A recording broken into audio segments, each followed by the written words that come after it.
Bonjour à toutes, bonjour à tous. Bienvenue à ce dernier webinaire de l'année, créer des exercices numériques thématiques avec BookWidget.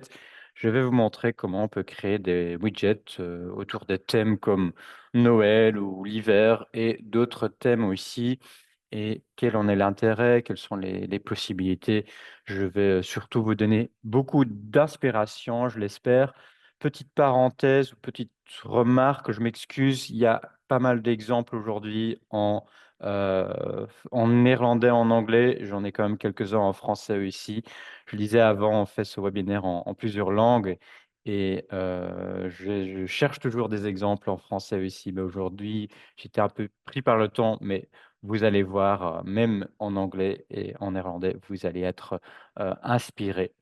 Pour ceux qui ne connaissent pas encore BookWidgets, je répète toujours très brièvement ce que c'est. C'est un outil de création d'exercices numériques avec 4 piliers, une bibliothèque d'activités, des intégrations dans des plateformes numériques comme Classroom, Teams, Moodle, Smart School en Belgique, et cetera.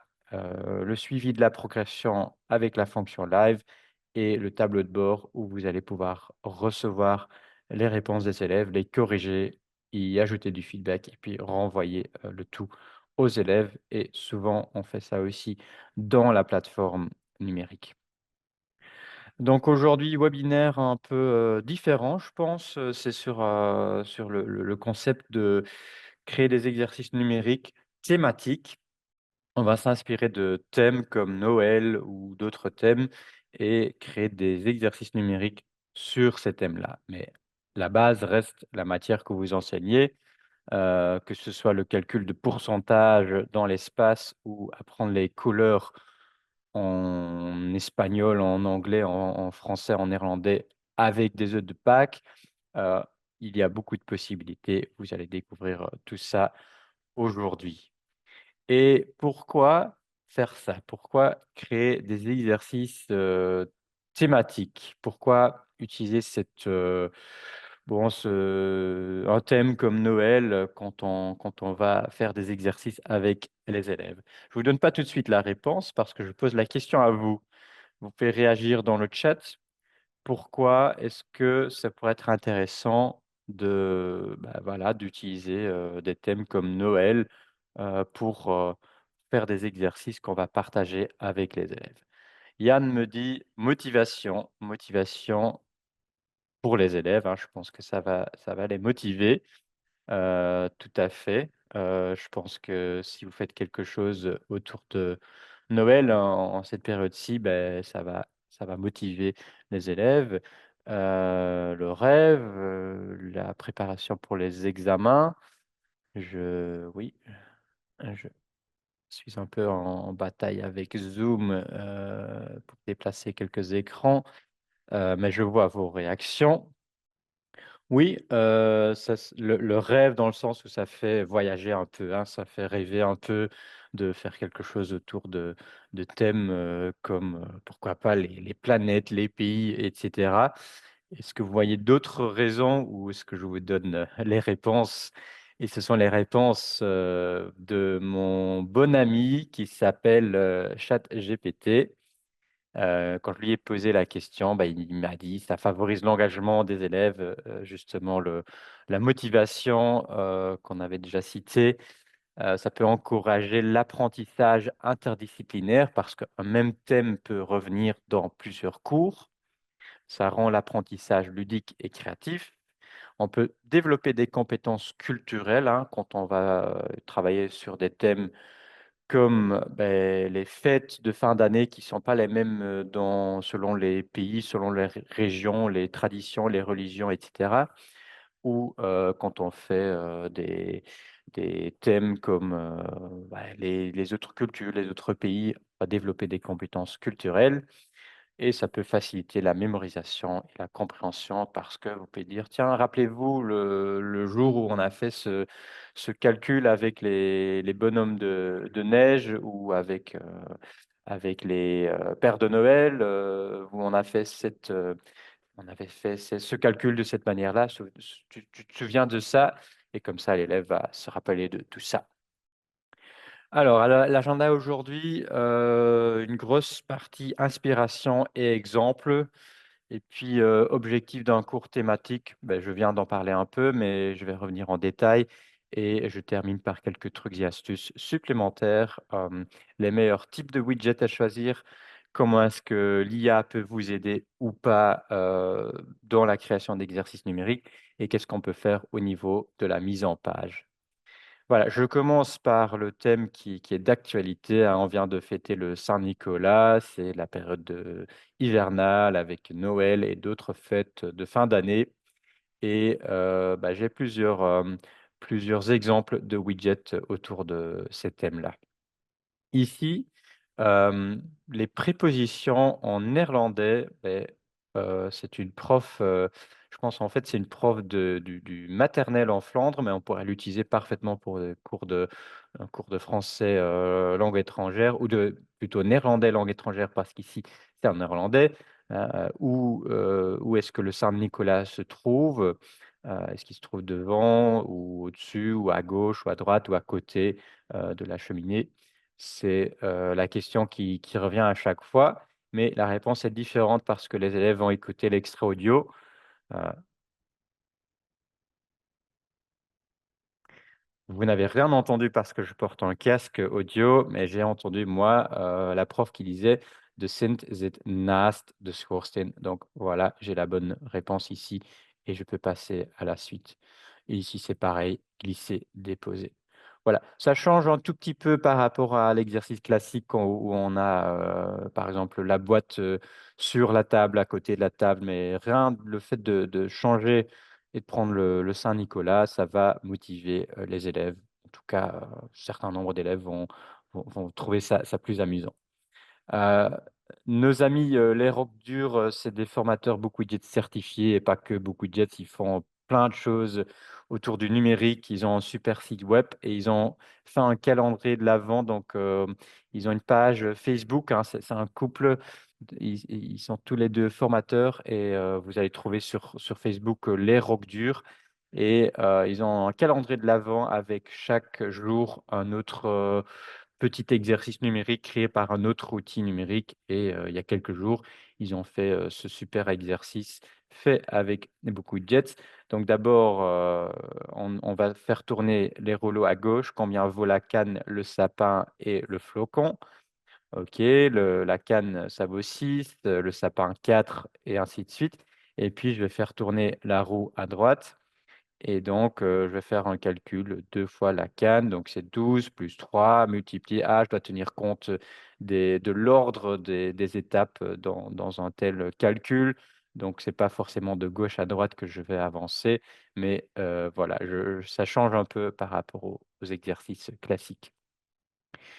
On fait aussi notre propre calendrier de l'Avent. Je dis «on», jusque-là, c'est mes collègues, qui l'ont fait en néerlandais et en anglais. J'ai commencé à le faire en français, mais j'étais un peu pris par le temps, donc c'est promis pour 2025, il sera disponible en français aussi. Il a déjà été traduit partiellement, le titre est encore en néerlandais, mais si on regarde un peu, par exemple, aujourd'hui, le 10, bah, là, on a un court métrage et le court métrage, je ne sais pas si je l'ai déjà traduit ou pas. Non, je suis pas sûr. On va voir. C'est fait avec le quiz vidéo. C'est traduit partiellement. J'ai traduit les questions, mais pas encore le widget en entier. Voilà, on retourne au calendrier de l'Avent et demain, on va regarder demain, c'est le 11. On va écrire une lettre, une histoire ou un poème pour le nouvel an à l'intention de personnes, qui seront toujours là pour nous.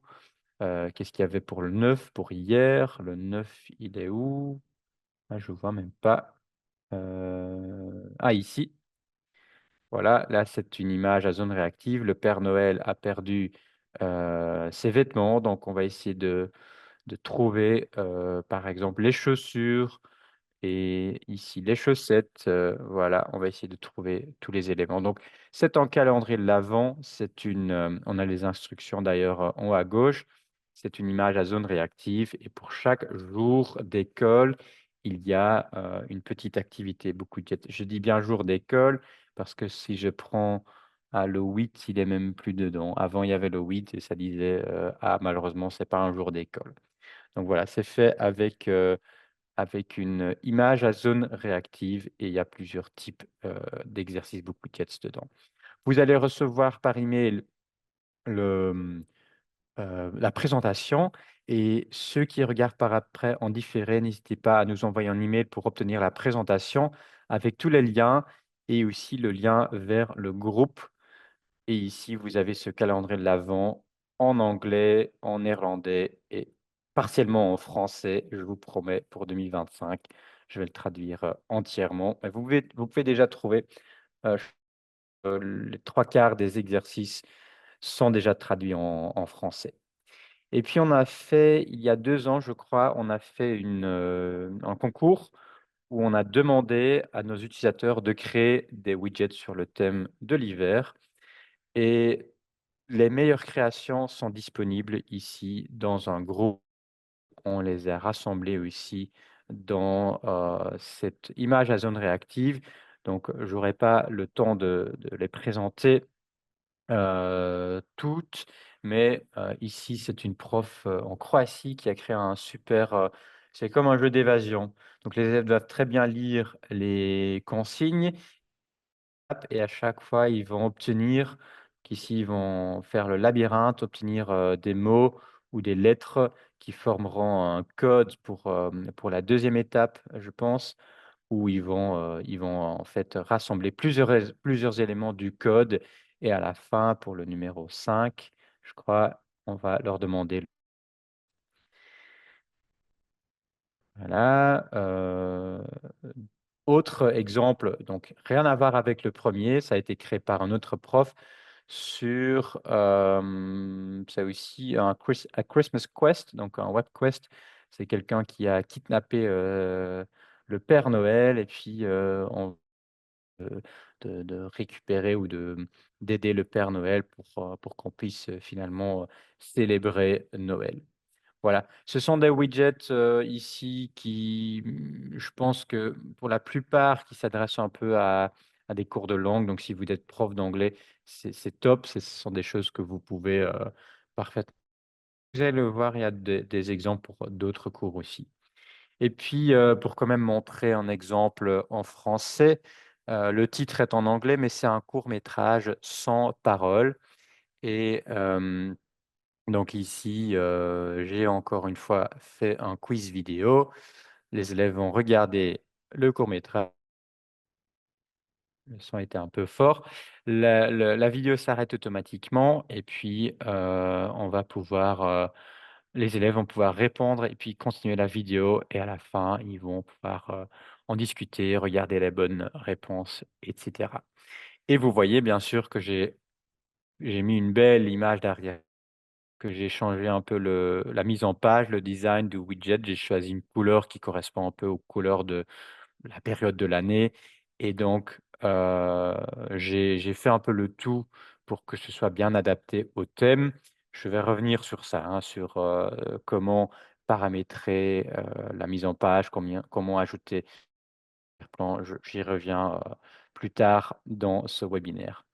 Donc voilà un peu sur le thème de Noël, sur, l'hiver, et cetera. Pour les cours de langue, je vais peut-être aller un peu plus vite parce que j'ai déjà montré pas mal de choses pour les cours de langue et vous aurez tous les liens pour rapidement parce que de toute façon, on n'a pas le temps de tout lire. Ici, c'est sur le thème des histoires, bedtime stories, donc les histoires avant d'aller se coucher, avec une histoire par jour que les élèves peuvent parfois écouter, parfois lire, parfois les 2. Et puis, il y a des exercices, des questions sur, ces histoires avec, la liste de vocabulaire qui apparaît ici. Et ici, voilà, Narratopia, c'est un site internet avec de superbes histoires et on a une sorte de, collaboration ou en tout cas, on a leur accord pour utiliser leur matériel dans leur widget. Mais allez aussi regarder sur c'est vraiment, très chouette, très bien fait et donc parfait si vous êtes prof, d'anglais. Ici en néerlandais, donc je ne sais pas si on a aujourd'hui des profs de néerlandais qui nous rejoignent. Ça, c'est un exemple que j'ai déjà présenté, je pense, dans un webinaire, sur les jeux d'évasion. C'était le webinaire du et donc ici, bon, les élèves doivent bien lire les instructions. C'est sur le thème du voyage. Ils sont à l'aéroport, ils doivent bien regarder la photo et découvrir, des indices, pour obtenir des mots de passe, pour retrouver, des éléments du mot de passe et pour à la fin, ils vont, ouvrir aller dans un tunnel et ouvrir, je pense un coffre-fort donc voilà, c'est super bien fait. Hem, pour plus d'informations sur les jeux d'évasion qu'on peut créer et qui sont bien sûr souvent aussi basés sur un thème, n'hésitez pas à regarder le webinaire précédent qui est déjà sur, notre chaîne YouTube. Les pyramides en Égypte, en néerlandais aussi, c'est très bien fait et je vais pas, montrer en détail parce que je vais essayer de respecter le timing. Roald Dahl, l'auteur, donc là aussi, c'est, en anglais et on va découvrir, l'auteur ici avec un quiz vidéo et bien sûr aussi ses travaux. Et puis, plus de manière plus générale, là, sur la poésie, en anglais, on a, en fait, un article de blog entier avec plus de 30 types d'activités, avec plusieurs formes de poésie. Ici, j'adore. Mmh. C'est, une activité avec des flashcards. On a une super, phrase en anglais et on doit deviner, est-ce que ça, c'est une citation de Shakespeare ou est-ce que c'est du hip-hop? Ah bien, c'est Shakespeare et pourtant moi j'aurais dit, comme il parle de weapons, j'aurais dit que c'était, du hip-hop. Voilà, référence ici, Hell is Empty, ça sans doute c'est du hip-hop. Ah non, c'est encore Shakespeare, voilà. Donc voilà, je vous invite à regarder tout ça si vous êtes prof d'anglais, c'est de super ressources créées par ma collègue américaine, hein, donc c'est aussi des ressources authentiques, créées par, quelqu'un anglophone native.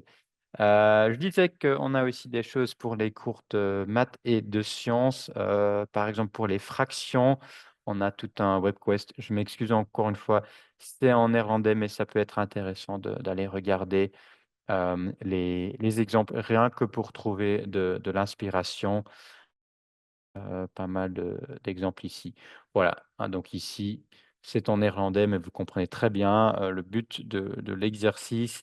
Ici, les élèves doivent combiner et donc là, j'ai trouvé par exemple 1 c'est ça, 100 c'est 1 et ainsi de suite. Une fois qu'ils ont le tout, ils vont obtenir leur et là, il me dit: «Aïe, j'ai fait trop d'erreurs, je dois revenir et si j'ai de meilleurs résultats, je vais avoir un autre score et je vais peut-être obtenir un mot de passe pour une autre étape».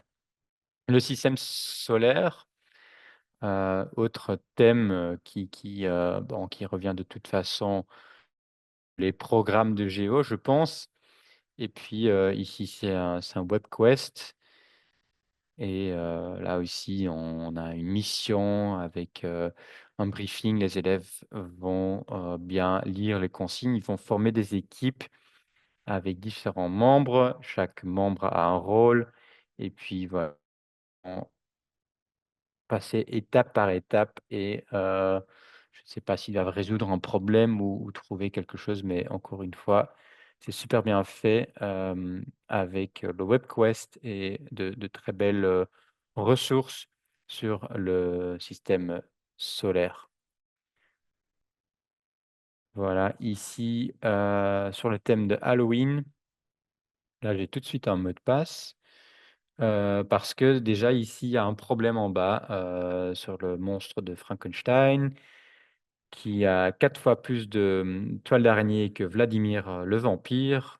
Ensemble, ils ont 500, toiles d'araignée, que, il c'est combien de toiles d'araignée, dont Frankenstein dispose? Ça sera le mot de passe pour la première étape. Hem, sur les animaux, donc ici, les élèves vont colorer. Si c'est, 9, c'est en jaune, donc l'oreille.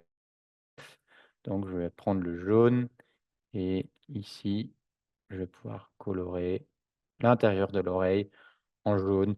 Ça se fait plus facilement, sur des écrans tactiles, hein. Là, je c'est pas hyper facile, mais ça fonctionne avec la souris.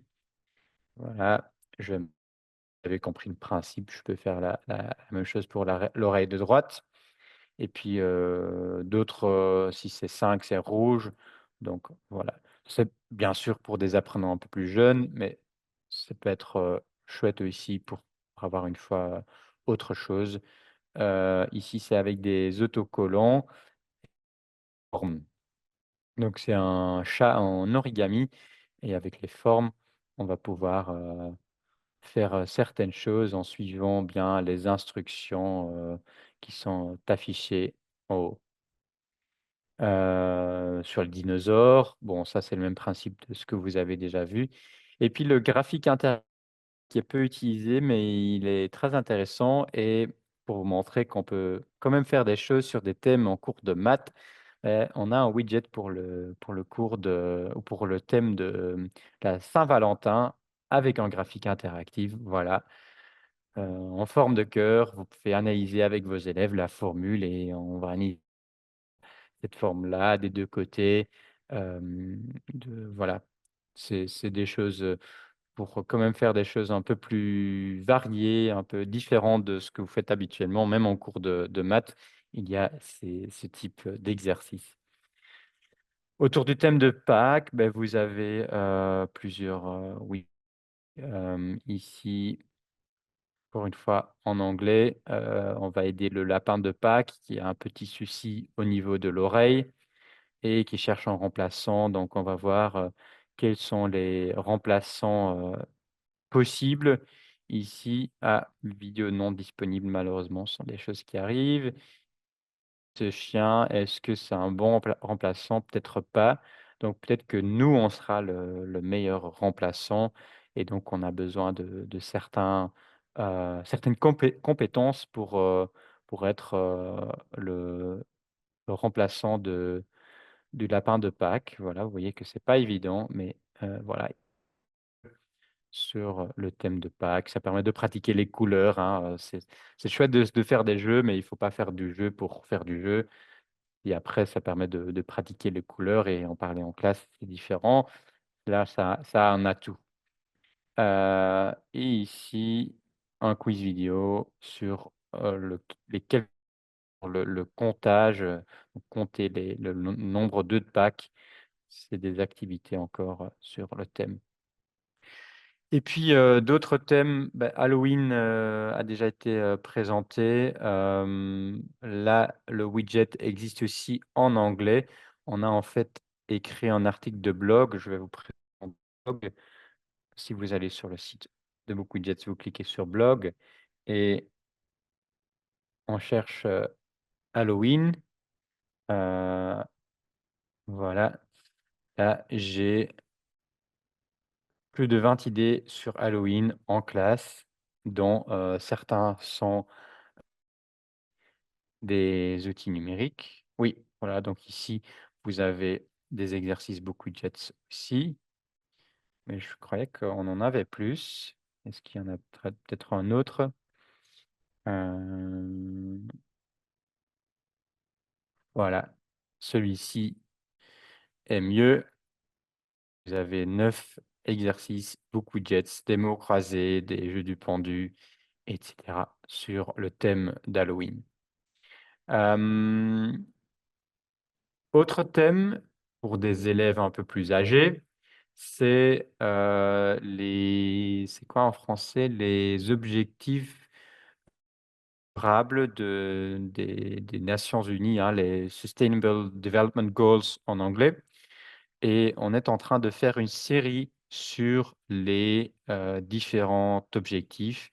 Il y en avait, je crois, 17, une petite vingtaine d'objectifs et chacun de ces objectifs, on fait un article de blog avec des idées de cours, prêts à l'emploi sur ces thèmes-là. Donc ici, par exemple, la pauvreté, On a sur, la famine et ici, c'est plus sur la l'aspect mental, hein, l'être en bonne santé mentale, thème qui revient aussi beaucoup à l'actualité. Donc, voilà, c'est des thèmes un peu plus adultes comparés aux animaux et Halloween, et étant, très intéressant ici, ça permet très chouette chose ici. Donc, c'est ma collègue Lucie qui a commencé la série et il y a de très bonnes activités prêtes à l'emploi dans chacun, de ces articles de blog. Saint-Valentin, là aussi, on a fait un article de blog. J'avais déjà présenté le cœur, mais il y a d'autres activités pour tous les niveaux qui sont disponibles ici. Hem Et puis, pour quand même montrer encore un exemple, en français, ici, j'ai fait un web quest sur les JO de Paris, thème d'actualité cette année 2024. Et qu'est-ce que j'ai pardon, qu'est-ce que j'ai fait? Donc un web quest avec tout d'abord, en introduction, un court métrage. À première vue, vous allez dire que ce court métrage a rien à voir avec, les JO. Mais en fait, c'est 2 tribus qui et qui vont utiliser des techniques de sport ou carrément des sports comme technique de guerre. Ici, par exemple, le funambulisme et donc les élèves vont découvrir les noms des sports à travers ce court métrage. Ils vont découvrir parmi ces sports-là lesquels sont olympiques et retourner au WebQuest. Ils vont aller sur le deuxième onglet et ils vont découvrir le vocabulaire des sports. Donc là, par exemple, l'aviron, le patinage artistique, l'escrime et encore une fois, on peut leur demander lesquels de ces sports-là sont olympiques. L'escalade, je pense que jusque-là, les sports sont tous, olympiques. Je suis pas sûr. Ski de fond, oui, aux jeux d'hiver, tennis de table, bien sûr et ainsi de suite. Et puis, il y a quelques ressources supplémentaires avec une vidéo sur, les JO, la page Wikipédia des JO de 2024, un site interactif, sur, les anneaux olympiques. Ça, en fait, c'est un Geniali, une présentation Geniali qui est intégrée et puis on reste dans le thème et on fait un exercice d'expression écrite. Qu'est-ce que je demande ici à mes élèves? Beh, ils vont, postuler pour, il y a 3 offres ou 4 offres d'emploi pour Paris parce que le comité olympique et interfédéral belge recrute. Ils ont besoin d'un responsable médias sociaux, responsable porte-parole des athlètes, un garde du corps pour protéger les athlètes, un chef cuisinier et cetera et donc les élèves vont cliquer dessus et c'est une activité pertinente, hein, le fait de compléter déjà un formulaire avec les coordonnées qui sont demandées et puis d'écrire, leur candidature avec même, une partie, où ils vont faire de l'expression orale. C'est très pertinent et comme c'est sur un thème et un thème sur lequel ils travaillent déjà depuis, un parce qu'il y a eu tous les autres, exercices sur ce thème et c'est plus engageant, c'est aussi plus pertinent parce que ça revient. Ils vont même oublier qu'ils sont en train de faire quelque chose qui va leur servir après. Donc c'est beaucoup plus, fun que de juste leur dire, voilà, vous allez postuler pour un poste, pour une offre d'emploi au choix. Ici, c'est un peu plus, fun. Ils peuvent dire, oui, d'ailleurs, ils peuvent dire: Je vais être responsable réseaux sociaux parce que je suis très fort, sur le visuel, donc je peux gérer le compte Instagram et cetera. Donc, voilà quelques exemples pour, les cours, ou les exercices thématiques. Quels sont les objectifs de tels cours thématiques? C'est déjà mentionné un peu dans l'introduction, mais ce qui est intéressant ici, c'est la résolution de problèmes, notamment dans, tous les jeux d'évasion que vous avez vus et que j'ai présenté aussi le webinaire du mois dernier qui, je vous rappelle, est disponible sur notre chaîne YouTube. Compréhension, à la lecture et ça, c'est intéressant parce que les élèves, vont être plus, incités à lire, plus motivés parfois à lire quand c'est autour d'un thème qui les intéresse et sur lequel ils travaillent ou qui est à l'actualité. Hem, j'ai fait une faute de frappe. Pratiquer, répéter ou évaluer, la matière, hein, et voilà, encore une fois, c'est juste parfois un peu plus fun, ce sont des petites choses, mais qui peuvent motiver les élèves à faire, une tâche qui parfois, ils aimeraient pas trop faire. Donc ça permet de pratiquer, de répéter ou de tester des choses, vues en classe, voilà, ils vont être plus motivés, plus enthousiastes. Ça permet aussi de travailler des thèmes, plus grands comme les objectifs de développement durable ou, des thèmes d'actualité. Vous l'avez vu avec les JO, hein. Donc, vous pouvez apporter l'actualité en classe et je pense que là aussi, c'est l'atout de BookWidgets, hein, là où les manuels scolaires, ne peuvent pas toujours, répondre à l'actualité parce que, les manuels qui ont été publiés, pour, la rentrée de cette année, encore que Donald Trump allait être, réélu et donc si vous voulez faire quelque chose sur, le thème des élections américaines, ou le futur des États-Unis et du monde, ce sont des choses qu'on peut facilement faire avec BookWidget et toutes les ressources qui sont disponibles en ligne que vous pouvez facilement intégrer dans Book. Parfois, les thèmes permettent d'aller plus loin, d'approfondir un peu certaines, thématiques et stimuler davantage les apprenants. On va pas juste lire un petit texte et répondre aux questions. Non, on va aller plus loin. Quelques trucs et astuces supplémentaires, les meilleurs widgets pour un cours thématique, l'IA avec, les Copilot et d'autres outils et puis, quelques astuces au niveau de la mise en page. Alors, pour les meilleurs widgets, je pense qu'il y en a 2 qui sont revenus beaucoup dans, les exemples. C'est l'image à zone réactive et le quand choisir, la première, quand choisir la deuxième. Mais si vous voulez partir d'une image, si votre base, c'est une image, vous prenez, l'image à zone réactive. On a fait un webinaire sur l'image à zone réactive. Le lien est disponible dans la présentation et vous trouverez la vidéo sur, notre, chaîne et j'ai un petit doute. Non, on va pas le refaire, on va faire un sur le planificateur, mais peut-être qu'à l'avenir, on va refaire. Mais je pense que celui-là est toujours, d'actualité. Il n'y a pas grand-chose qui a changé entre-temps.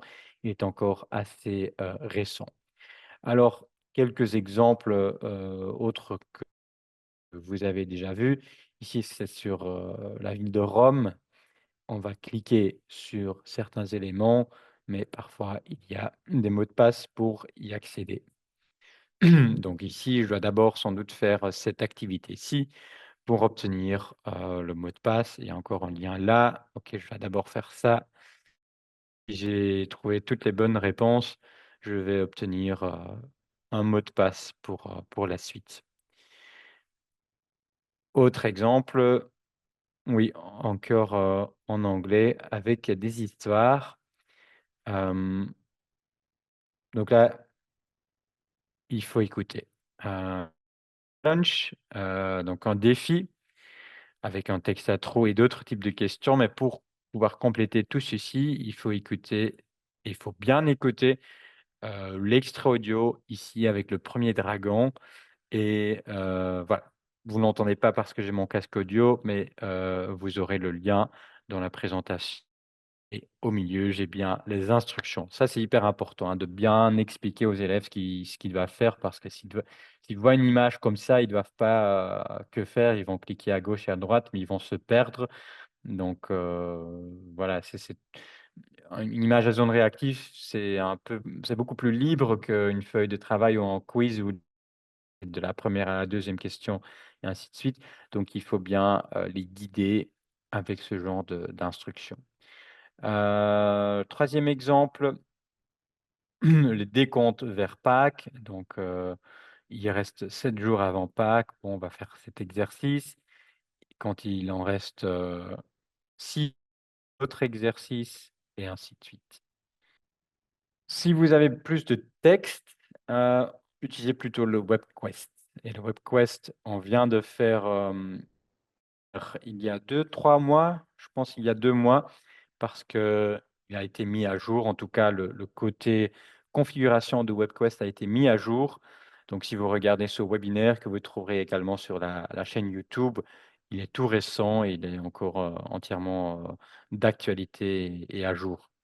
Et je prends WebQuest comme, d'un point de vue technique, c'est un simple site web. C'est-à-dire vous avez des onglets en bas et puis en cliquant sur un onglet, on tombe sur une page.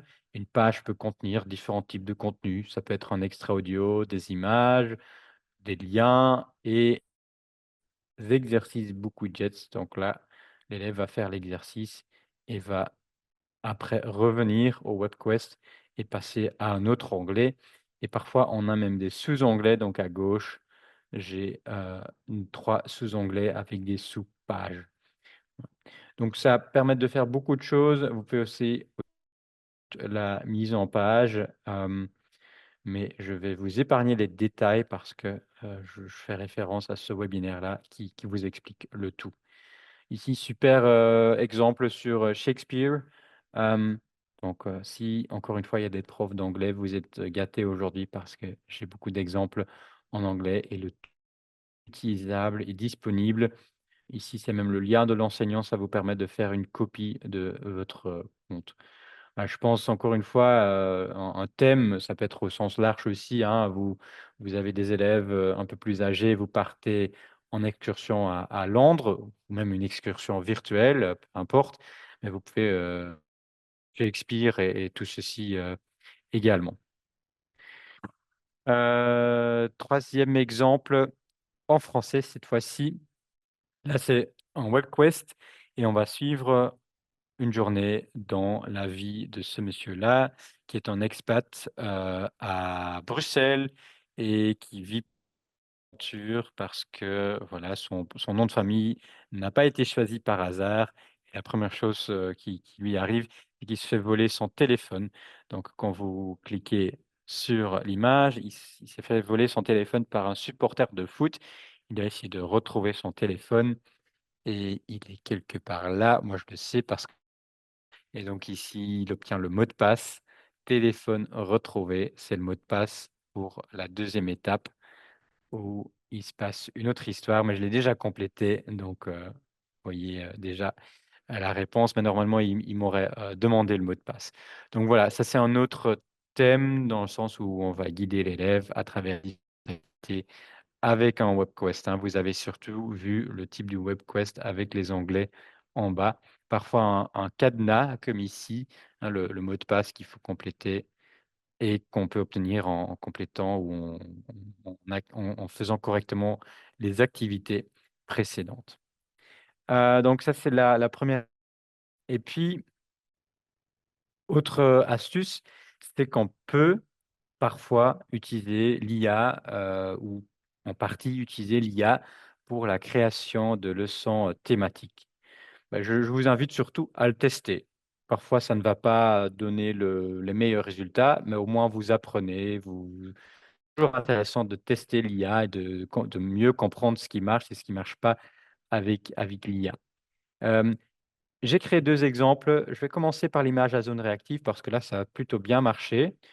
Hem Voilà, j'ai une image à zone réactive, très simple ici sur le thème de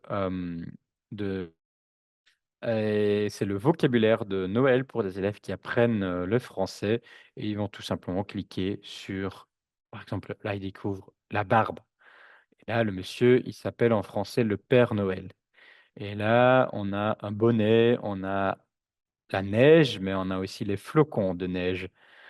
Voilà, donc ça et l'image a été générée par, Copilot. C'était très simple, qu'est-ce que j'avais mis comme prompt? Je pense juste, j'avais demandé une image sur le thème de Noël avec, plusieurs éléments, visibles qui vont servir comme, ou qui vont représenter le vocabulaire de Noël. Il m'a généré ça, première tentative. Là, c'était facile. Ici, c'était un peu plus difficile. Hem, L'image d'arrière-plan a été générée par Copilot aussi et j'ai vraiment dû faire plusieurs tentatives et j'ai vraiment demandé dans le prompt, je veux une image avec, peu, pas trop vive et pas trop d'éléments et pourtant il m'a toujours mis beaucoup trop d'éléments. Et ici, c'est le meilleur résultat obtenu après, 4 ou 5 tentatives et j'avais littéralement dit: «Je veux une image, qui donne une atmosphère un peu calme, sans trop d'éléments qui vont attirer l'attention», parce que c'est une image d'arrière-plan et dû, faire plusieurs tentatives et même adapter et il m'a sorti ceci. Je ne sais pas pourquoi les anneaux des, olympiques, sont en train de fondre. Peut-être il s'est inspiré de Dali pour, créer, ça, mais sinon OK, c'est pas mal. J'ai la tour Eiffel, j'ai un peu une raquette de tennis, un peu aussi, quand même les limites. Hem, Peut-être que Copilot n'a pas le meilleur outil ou peut-être que j'ai pas écrit le meilleur prompt. Donc si vous avez des astuces ou des conseils à me donner pour des images d'arrière-plan créées avec une IA, n'hésitez pas à les partager, dans le chat. Après, et cette image de couverture de cet exercice que vous avez vu, qui est fait aussi avec l'IA. Donc les images ici dedans ne sont pas créées, par l'IA, je les avais déjà créées, il y a 3 ans, avec quand c'était encore pour les JO de Tokyo, je les avais créées avec, je les avais sélectionnées plutôt dans notre banque d'images intégrée et là j'ai remplacé l'image, de couverture par, une image Copilot et la même chose ici pour le dernière image. Donc là, j'avais un prompt qui disait, une image qui représente la fin des JO de Paris. Hem, donc les limites, les choses à tester, Eric me conseille Canva. J'ai pas testé Canva, j'ai fait dans Copilot, donc voilà, à voir si ça marche mieux. Mais en effet, Canva, c'est une possibilité. Hem Il y a aussi des outils, qui permettent, une fois que vous avez une image ou même vous prenez une image existante, de la modifier ou même de l'étendre avec de l'IA, comme, Adobe, donc Photoshop ou avec Canva. Il y a des possibilités. Je ne vais pas entrer dans les détails, aujourd'hui. Le scénario de votre cours, vous pouvez le demander aussi à ChatGPT et puis vous lui demandez, une fois que vous avez le scénario: «Maintenant faites-moi exercice, que je vais créer dans Book Widgets sur base de ce scénario-là. Ça marche, plutôt bien. Ah, Eric qui partage, une, un exemple, créé ça s'est fait avec Dreamlab alors? OK, c'est pas mal, mais je suis vraiment curieux de voir, si ça marche aussi pour des images d'arrière-plan. La difficulté, une image d'arrière-plan, on veut une image chouette, mais sans trop de détails, hein, parce que ça ne doit pas prendre toute, l'attention, ça ne doit pas impacter la lisibilité du texte, et cetera. Justement, en parlant du design, comment est-ce qu'on peut le configurer si on a une belle image, qu'elle soit créée par l'IA ou pas? Je vais vous expliquer comment on peut l'insérer dans le widget. Donc là, encore une fois, le widget que je vous ai présenté. Je vais aller sur, mon compte BookWidgets et je vous montre comment j'ai fait ça. Petit dossier WebQuest et j'ai mon WebQuest sur les JO et donc, je vais sur ce WebQuest, je vais le modifier et je prends l'aperçu et ici, il y a un onglet, Design et là, on peut choisir l'image derrière. Voilà. À droite, vous avez les possibilités: choisir image, importer de Google Drive ou trouver, une image en ligne. Trouver une image en ligne, là, vous avez notre banque d'images intégrée aussi, hein, et comme vous le savez, souvent, vous avez de meilleurs résultats quand vous cherchez, en anglais. Donc là, par exemple. panneaux euh, olympiques aussi. Voilà. Mon grand conseil pour les images d'arrière-plan, c'est de prendre des images qui sont soit qui ont plus ou moins les mêmes couleurs. Donc, soit une image plutôt foncée, soit une image plutôt claire, parce qu'on peut l'indiquer. Euh, je vais prendre une autre image qui n'a rien à voir avec les JO, mais je vais trouver une image en ligne et je vais chercher background et j'ai utilisé déjà par le passé. euh, voilà, cette image-là, plutôt bien. Parce que le texte est bien lisible. C'est même mieux par rapport à ce que j'avais. Le seul souci, c'est que ça n'a rien à voir avec les JO. Mais je veux juste montrer que là, c'est bien parce que la lisibilité est bonne et l'arrière-plan est plutôt clair. Donc, on fait comme ça. Je prends une image, euh, donc trouver une image en ligne. Je vais chercher une image foncée. Par exemple, sur le thème d'Halloween. Je prends ça. Et maintenant, c'est plus lisible du tout, sauf si j'indique dans le design que j'ai un arrière-plan foncé, parce que là, il va inverser et il va prendre le texte de manière plus lisible. Donc voilà un peu, je ne vais pas entrer dans les détails, on va sans doute à l'avenir encore faire un webinaire à part sur les options de design, mais vous avez vu un peu les bases. Et puis, comment est-ce que j'ai fait ceci? Comment est-ce que j'ai mis ici? J'ai mis un widget. Vous savez qu'on peut intégrer des, dans un web quest, mais comment est-ce que j'ai fait pour avoir cette image-là qui s'affiche ici? Ça, vous ne le faites pas dans le web quest, vous le faites dans le widget qui est intégré.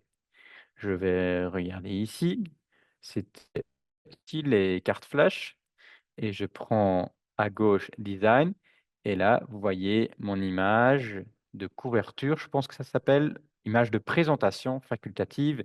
Voilà, c'est cette image-ci qui ne s'affiche pas dans le widget en question, mais qui va s'afficher dans le web quest lorsque vous l'intégrez. Et intégrer ce widget dans un Geniali ou un autre outil, très souvent, il va vous montrer cette image de présentation facultative.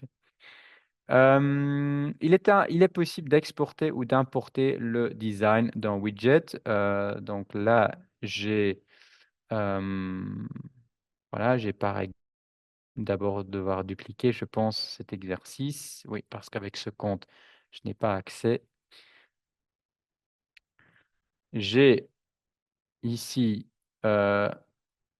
un exercice qui fait partie de la série de Bedtime Stories avec une certaine mise en page qui a été choisie, hein. Vous voyez par exemple la police et la couleur des questions, du titre, ça a été configuré. Et quand je veux maintenant réutiliser ce même design, je peux ici aller sur Design et je peux l'exporter. Voilà, ça devient un fichier WDF que vous ne pouvez pas ouvrir, mais la prochaine fois que vous créez un widget, une feuille de travail par exemple, vous pouvez aller sur Aperçu et importer en cliquant sur Design, puis la redenter, importer le design que j'ai auparavant. Voilà, et vous allez voir le titre, il change, la police du titre qui change. Voilà, utiliser l'IA pour générer et modifier des images, c'est possible et des icônes. Le plus simple, en fait, c'est des emojis. Vous pouvez facilement, créer des emojis.